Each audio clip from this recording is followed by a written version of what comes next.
नमस्कार, स्वागत है आपका हमारे चैनल में। मैं रानी गुप्ता आपके साथ। बड़ी खबर सामने आ रही है। आपको बता दें कि शिवसेना का नाम और पार्टी सिंबल लेने के बाद अब शिंदे गुट ने एक बड़ा दांव चल दिया है। दरअसल उद्धव ठाकरे के सुप्रीम कोर्ट पहुंचने से पहले ही एकनाथ शिंदे ने सुप्रीम कोर्ट में याचिका दायर कर दी है।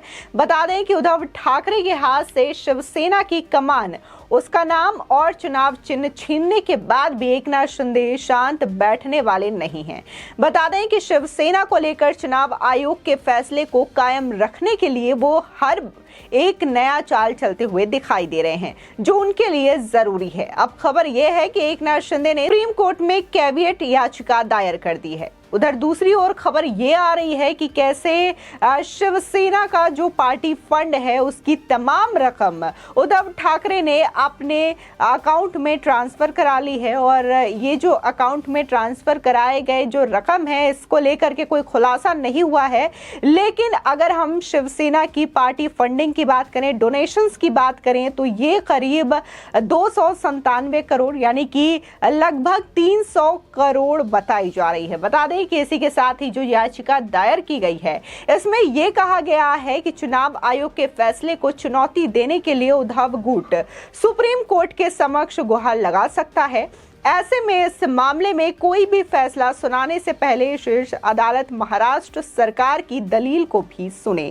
दरअसल शिवसेना को लेकर चुनाव आयोग के फैसले के तुरंत बाद ही उद्धव ठाकरे ने सुप्रीम कोर्ट जाने के संकेत दे दिए थे। माना जा रहा है कि सोमवार को ठाकरे गुट इस फैसले को सुप्रीम कोर्ट में चुनौती दे सकता है।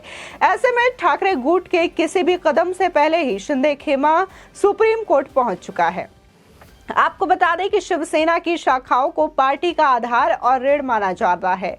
ऐसे में जब तक शाखाएं हैं, ठाकरे परिवार महाराष्ट्र की राजनीति में कभी भी वापसी कर सकती है। बता दें कि ऐसे में पर्यवेक्षकों का मानना है कि शिंदे गुट की नजर अब इसी पर है। वो धीरे धीरे चरणबद्ध तरीके से शाखाओं पर कब्जा कर सकती है। बीते शुक्रवार को रत्नागिरी के दापोली में भी स्थानीय शाखा पर नियंत्रण को लेकर के दोनों गुटों के बीच झड़प हुई थी। उधर उद्धव गुट के नेताओं का कहना है कि शाखा नेटवर्क उनके साथ है और वो कहीं नहीं जाएगा। इसी के साथ ही शिवसेना का केंद्रीय कार्यालय दादर स्थित शिवसेना भवन किसका होगा, ये भी बड़ा सवाल है। इस भवन का बाजार मूल्य की अगर बात करें तो करीब 300 करोड़ रुपए आंकी जा रही है। बता दें कि विधान भवन स्थित कार्यालय और प्रदेश कार्यालय शिवालय को लेकर भी इसी तरीके के सवाल उठ रहे हैं। जानकारी के मुताबिक शिवसेना भवन शिवाई ट्रस्ट का है, जिसके अध्यक्ष लीलाधर डाके हैं। बता दें कि इसलिए शिवसेना भवन पर उद्धव का कब्जा बरकरार रहने की संभावना जताई जा रही है। लेकिन विधान भवन और शिवालय समेत बीएमसी कार्यालय पर शिंदे गुट दावा कर सकता है। आपको बता दें कि एकनाथ शिंदे के नेतृत्व वाले गुट के हाथों शिवसेना गंवाने के बाद उद्धव ठाकरे ने करोड़ों रुपए का फंड भी अपनी पार्टी में ट्रांसफर कर लिया है। कहा जा रहा है कि ठाकरे ने शिवसेना के करोड़ों रुपए के पार्टी फंड को अपने पार्टी शिवसेना उद्धव बालासाहब ठाकरे के खाते में ट्रांसफर किया है। यह अमाउंट कितनी है, इसको लेकर के अभी कोई खुलासा नहीं हुआ है। अगर हम एक वेबसाइट की माने जिसमें कि तमाम जो अलग अलग पार्टियां हैं उनके डोनेशंस और उनको दिए गए जो पैसे के बारे में जिक्र किया गया है, तो उसके मुताबिक शिवसेना को अब शिवसेना के अकाउंट में जो टोटल डोनेशंस के अमाउंट हैं वो करीब 297 करोड़ बताए जा रहे हैं। और इस हिसाब से कहा जा रहा है कि उद्धव ठाकरे ने अपने अकाउंट में करीब 300 करोड़ रुपए ट्रांसफर किए होंगे। लेकिन इसका क्या वाकई में यह खबर सच है, ये जो अमाउंट की रकम बताई जा रही है वो क्या सच है, इसको लेकर के अभी कोई खुलासा नहीं हुआ है। बता दें कि उद्धव खेमे में ये कदम ऐसे समय में उठाया है जब निर्वाचन आयोग ने शुक्रवार को एकनाथ शिंदे के नेतृत्व वाले समूह को शिवसेना नाम और उसका चुनाव चिन्ह तीर कमान आवंटित कर दिया है। इसे उद्धव ठाकरे के लिए बड़ा झटका माना जा रहा है। बता दें कि अब चुनाव आयोग के फैसले के बाद उद्धव ठाकरे के खेमे में नेताओं को डर है कि शिंदे गुट अब शिवसेना भवन, स्थानीय पार्टी कार्यालयों और पार्टी फंड पर भी अपना दावा पेश कर सकते हैं। बता दें कि शिवसेना के स्थानीय पार्टी कार्यालयों को पार्टी शाखाओं के रूप में भी जाना जाता जाता है। एक रिपोर्ट के मुताबिक शिवसेना पार्टी के फंड को ठाकरे गुट ने अपने अकाउंट में ट्रांसफर कर लिया है। इसके लिए बैंक में नया खाता खोला गया और उसमें करोड़ों का पार्टी फंड ट्रांसफर किया गया है। इसी के साथ ही खबरों की माने तो ऐसी भी बात सामने आ रही है कि शिंदे गुट को जो शिवसेना का मेन ऑफिस है उसमें कब्जा करने की कोई दिलचस्पी भी नहीं है, ऐसा कहा जा रहा है। लेकिन जब से 17 फरवरी से जो फैसला हुआ है चुनाव आयोग की तरफ से पार्टी का नाम, पार्टी का सिंबल दोनों ही शिंदे गुट को सौंप दिया गया है, तो इसके बाद से लगातार ये अनुमान लगाया जा रहा है कि शिंदे गुट अब विभिन्न दफ्तरों को लेकर के, कार्यालयों को लेकर के भी अपना दावा पेश कर सकती है। और इससे पहले ही उद्धव ठाकरे ने तमाम जो पार्टी के फंड थे उसको अपने अकाउंट में ट्रांसफर कर लिए हैं। इसी के साथ ही अगर बात करें शिवसेना की प्रॉपर्टी को लेकर के, तो इसमें तमाम प्रॉपर्टीज हैं जो कि करीब 300 करोड़ रुपए तक आकी जा रही है। जो एक शिवसेना का जो ऑफिस है उसकी कीमत इतनी बताई जा रही है।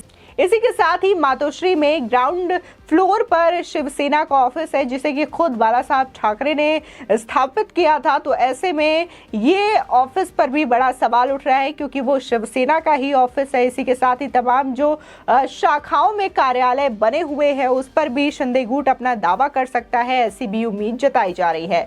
फिलहाल अगर हम बात करें सुप्रीम कोर्ट को, तो सुप्रीम कोर्ट का जो संकेत दिया जा रहा था उद्धव ठाकरे गुट की ओर से, अब इसको लेकर के बड़ा दाव ये चला है एकनाथ शिंदे के द्वारा कि उन्होंने पहले ही कैविएट याचिका दायर कर दी है, जिससे कि अगर उद्धव गुट जो है वो इस तरीके की याचिका पेश करता है और जो ईसी ने फैसला सुनाया है उस फैसले को चुनौती देता है, तो एक बार पहले एकनाथ शिंदे की याचिका पर विचार किया जाएगा, उनकी बातों को सुना जाएगा, उसके बाद ही कुछ फैसला लिया जा सकता है। फिलहाल इस चीज को लेकर के तमाम नेता अपनी अपनी अलग अलग प्रतिक्रियाएं देते हुए नजर आ रहे हैं।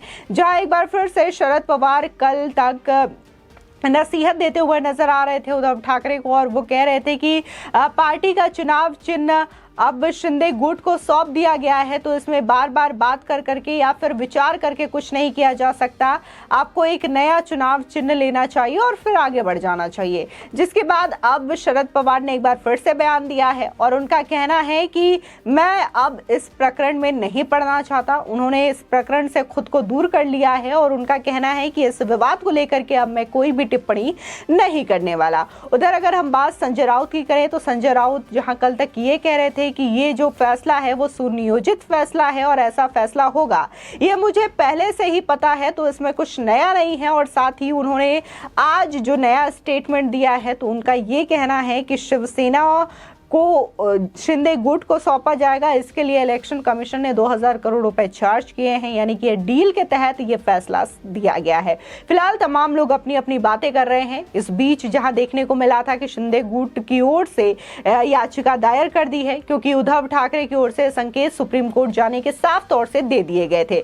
तो आगे की लड़ाई अब क्या सुप्रीम कोर्ट में तय होगी, क्योंकि इलेक्शन कमीशन ने पहले ही अपना फैसला सुना दिया है और शिंदे गुट को पार्टी का नाम और चुनाव चिन्ह दोनों ही सौंप दिया है।